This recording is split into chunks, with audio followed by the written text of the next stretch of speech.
welcome to another edition of Behind the Panel. I know everyone has been waiting to see who this month's guest would be. Did a poll last month on LinkedIn asking who the most favorite guest would be, and the winner, 5 votes tallied, but 2 of them go to Brian Rhatigan, who is our Director of Business Development here at Exertis Almo. Also is a Business Development Manager for our Epson projector line. Brian, welcome to Behind the Panel. I know you've been aching to come on for months and months, but we finally made it happen for you. Feeling really special right now. I mean, the list of previous guests is, Dan Smith, Kevin Welling, John Riley. To name a few. It's the creme de la creme here at EA. So, but all kidding aside, for those that don't know Brian has been in the industry for many years. I've been 20 years in the world of distribution so far. And that's even got me beat, and I'm older than Methuselah. But we call Brian the Doc of AV. He's been around. He knows pretty much all of it. So great resource we have here for those that don't know and haven't had the pleasure of meeting Brian before. Really, really good resource, wealth of knowledge in the AV space. Wanted to have you on, Brian, because, talking about projection, you manage Epson. Projection has been something that people have said for years could be dying. But again, here we are in 2024 and new technology is still coming out. Projection is still prevalent in really everywhere you go in your daily life. So what are some things that you're seeing, any trends in the projector space that we should know about or things that you see happening? Yeah, happy to report that projection is alive and well. And it's actually still a growing product category when we look at sales year over year here at Exertis Almo. So as far as trends, I think it's a safe bet to say that the educational vertical is the strongest market for projection. You just can't beat the price when it comes down to the image size that you can get with a projector. Right. There's, other types of display technology, and they even have interactive projectors too that allow students to, come up and touch and interact with the content on the screen. So education is still a very strong market, but definitely over the last few years, we're seeing a big trend towards more what I call experiential projection applications. So think, theme parks, think things like the Van Gogh experience or the phenomenal exhibit, where people are actually kind of immersed in a digital canvas that's being produced by projection. Yeah, and it's really, when you go to experience those events, it's the imagery, the colors so vivid. It's something that you really can't replicate with anything else with that kind of budget. Another one, actually, anytime you go to a professional sporting event nowadays, there's always projectors in use. You see them images on the hockey rink, on the ice. Yeah, definitely a big thing. One of the newer trends in projection is 21.9. It's been a buzz, with the Microsoft Team Rooms. We have the Team Rooms set up at our E4 shows. And I know with Epson, we partner with you with Legrand. We've had a 21.9 fast fold screen that you guys could kind of demonstrate the front row. What are your thoughts? Is that here to stay? Is it just kind of gaining traction now? It's hard to answer that one. So there's products out there for sure. We're seeing 21.9 being offered even in flat panels. There's now a wide selection of projectors that support 21.9.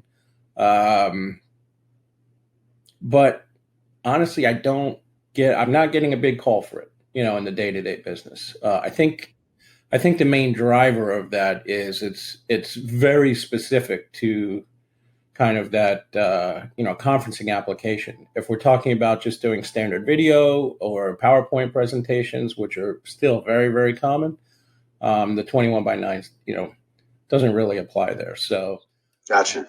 I kind of have that wait and see mentality when it comes to 21.9 right now. And I think, from our end at Legrand, I think that they're kind of taking a wait and see approach as well, because 21.9, although is offered at this point, it's really something that you have to get a custom quote for. So it's not something that they have standard across all their product lines over at Daylight. So definitely see some more interest in it, and I've seen more quotes go out on it. But we'll see if it, I guess the jury is out if it's here to stay. Yeah, it's there if you need it, but certainly not something I'm being asked for every day. From your standpoint, you guys are on the side that I call this behind the panel because literally being in the essentials world, Legrand offers pretty much a total solution once you get behind the panel, anything other than the panel or the projector. One of my pet peeves in terms of speccing things out for folks is I oftentimes will have opportunities come across my desk and I see new projector. They maybe will replace the projector mount. They just want to leave the old screens in place. I mean, from your standpoint, how important is it to get into some of the newer fabrics and some of the things that are available in screens these days that you can use? Because to me, it just seems like it's probably one of the less expensive items on the whole bill of materials, but can make such a difference in how your final image shows up to your to your audience. Yeah, I mean, I can understand the reasoning. I know budgets are tight and whatnot. So, obviously, if there's any piece of technology in the room that you can still use, I can understand why you would want to do that. And I think screens definitely can outlive the projector. What I do come across, certainly the newer fabrics are going to have, an impact on the image quality. But what I see quite often is that there's old 4:3 aspect ratio screens that are in place and customers don't want to replace them. So, now, while you can find 4:3 projectors, they're harder and harder to find, and there's very few choices nowadays. So now you're in a situation where the native resolution of the projector doesn't even match the screen. So, I mean, you could always watch it like letterbox format, like old school VHS in the 90s. That we could always bring that back. That you'd have to have with the client, make sure they know what they're getting. Yeah. Yes, you can certainly have it letterbox while you have empty areas at the top and bottom of the screen. The other thing is projectors typically have a method of allowing you to project in a 4:3 mode, where you're basically not using the entire frame of the projector, but what you're doing is actually zooming in on the screen to fill the height.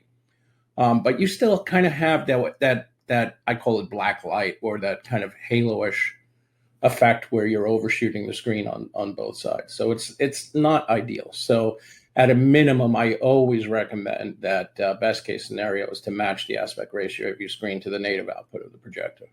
Very good, very good. I would definitely agree on that. At Daylight, we're in the process of rolling out the new Myriad line of screens. They have the Conceal, they have the Reveal, and I think eventually, I'm thinking the Myriad will represent their total line. But I honestly have not heard of that one before. So one of the big things with this is that the case of it.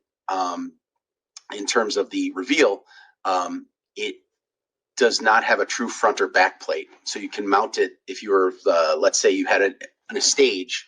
There were certain applications with older screens where you would have to actually turn the roller assembly around inside of it. With this not having a true front or back plate, allows you to mount it either way so that the screen can come down in the desired direction that you want. So pretty cool thing.